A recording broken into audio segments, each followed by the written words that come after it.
So we talked about Williams. We talked about the running game, but let's go again. Let's talk about those receivers, the receiver room. At the beginning of the year, I went and ran around with Mark Rogers.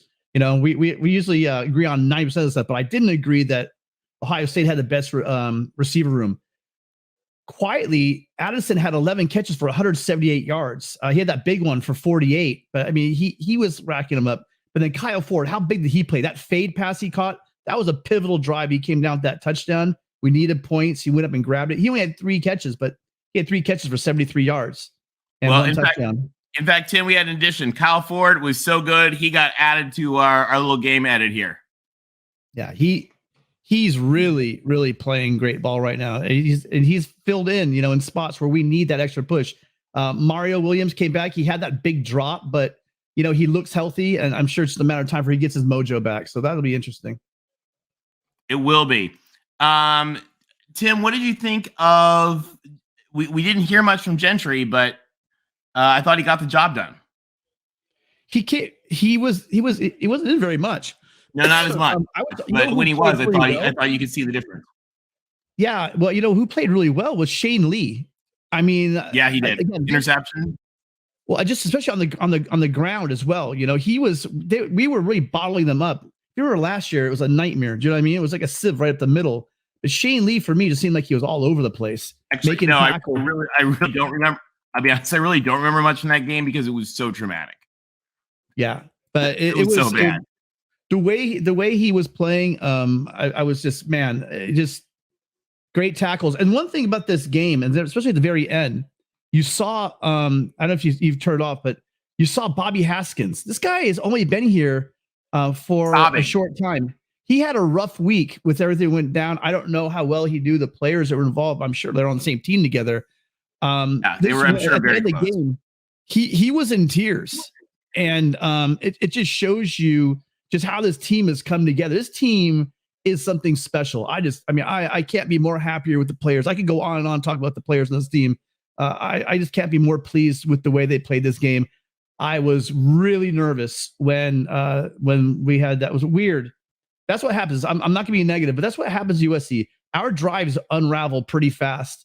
And when Caleb Williams did that play where I thought he was just trying to do a little too much, just like Klatt said, just a little pump fake to freeze that defensive back, he easily could have ran for at least a first down, if not more. He freezes that guy up and gets that first down. He makes that weird throw, then the sack, then the punt.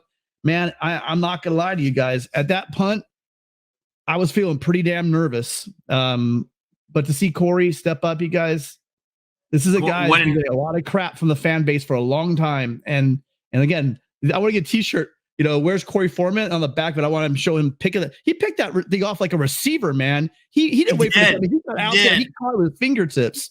So well done, young Corey Foreman. I'm really happy for that guy tonight. Oh.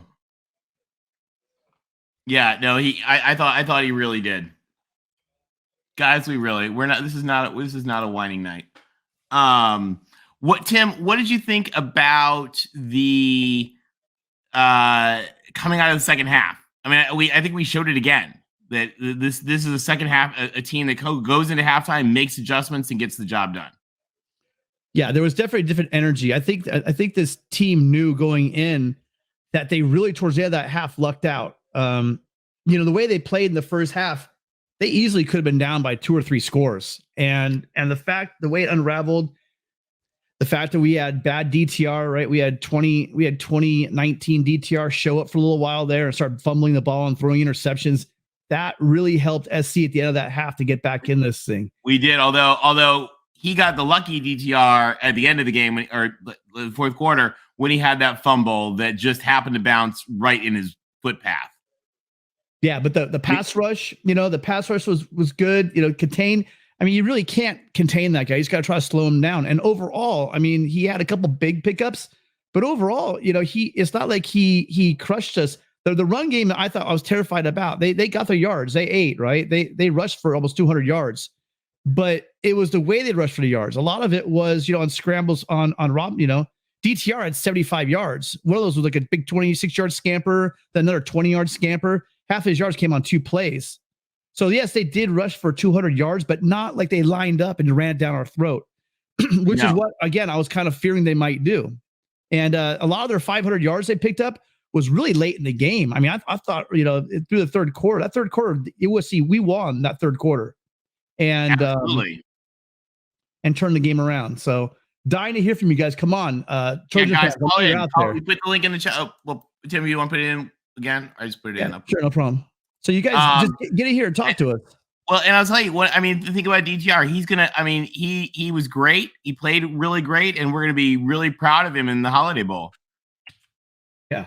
Maybe he'll actually get to play in it this year. Isn't he overdue for a Holiday Bowl? Well, they might, and they might back out the last minute like they did last year, so who knows? Yeah, assuming they don't cancel again and come home. We'll see what the Bruins do this time. We'll see if they actually play the game and not chicken out the last minute. Who knows what the Bruins will do? You know, wouldn't it be great if they got North Carolina State again somehow? That would actually be a riot. Yeah, actually, Steve, you know who I'm giving the game ball to? Steve says give the game ball to head coach and Bone. I agree, but I'm giving another one to Dr. Folt. You guys, tonight is on Dr. Folt. What an amazing! We are 10-1. I mean, you want to talk about somebody who came in and turned around a program? Dr. Folt and Mike Bone, Lincoln Riley, and the entire team. I mean, that team is like, I mean, Coach Hansen is phenomenal, but just as important to our team is Coach Hansen's wife, Annie, who runs our recruiting. Like, and I mean, what they're doing coming up, I mean, our defensive holes, some of them are going to be plugged real fast by Tackett Curtis, who just had another amazing night in Louisiana. So it's going to be something else. Robert, I agree with you talking about we made an adjustment by running the ball. We did. We looked strong. We ran the ball, and I think that opened it up for us to be able to throw again. Yeah, and then the way they ran the ball. I mean, I just love this run game too. They did a good job of illustrating that GT pull that they do, the counter that Riley made famous at Oklahoma, and just I mean, there was one play that wasn't on the GT pull, but I saw Haskins at least 10 yards down the field blocking. I mean. What you brought up, Hansen, the offensive line coach. What a great! I mean, we steal this guy from Texas A&M. I'm sure glad I bet she's really glad he jumped ship for that. And his impact on this offensive line is just amazing. But I am definitely with Steve, man. This goes to Bone, right? And it's not. It goes to Bone, but I'm also with Trojan John. Just give Riley another $100 million. Yeah, I'm really just still processing this damn game. Watching it unfold, it was like it was just up and downs right throughout the whole game, and we knew it was going to be a shootout. And man, you got Klatt trying to put the bad juju on us about, you know, if they punt, whoever punts loses, and he kept getting on my head. But you know, well, somebody in the Discord said, "Don't worry, Tim. DTR's got one more turnover in him." Sure enough, couple plays later.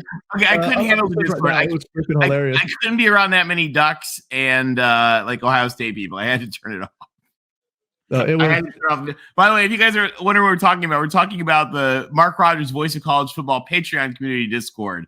It's like $5 a month. It's absolutely amazing. There's so many fun folks on there. They chat and yap and all that. And it's really, really a great group. But you know, when we're down, I can't handle some of them. I think it was Dustin. Is it Dustin Amazing Blue? Dustin Amazing Blue guy? It's Ben. Ben? Oh, yeah, Ben. Amazing Blue. Okay, so he's the one to call it. Well done, Ben. Good call on that one because it was literally seconds later he threw that interception. That was just awesome, man. Oh, it was Dr. Folt and Bone. Thank you very much for turning this dumpster fire around in one season.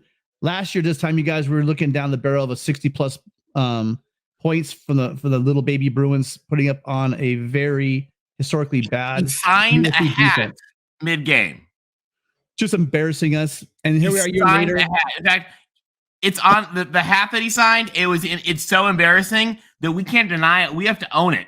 It's in our victory edit right there. Yeah, but that kid has lost his USC fandom for the rest of life. Yeah, that guy just needs to. If I ever see that kid in the stands, I'm gonna kick him out myself. But you know, you really have to. The kid's kind of cool. And actually, while DTR screw him for signing the hat, it does say something, I think, about the uniqueness of the USC-UCLA rivalry, that a kid is a huge USC fan, but did also like DTR. So we cut the kid a little slack. You can't sell me on that one, Tony. Sorry. Right.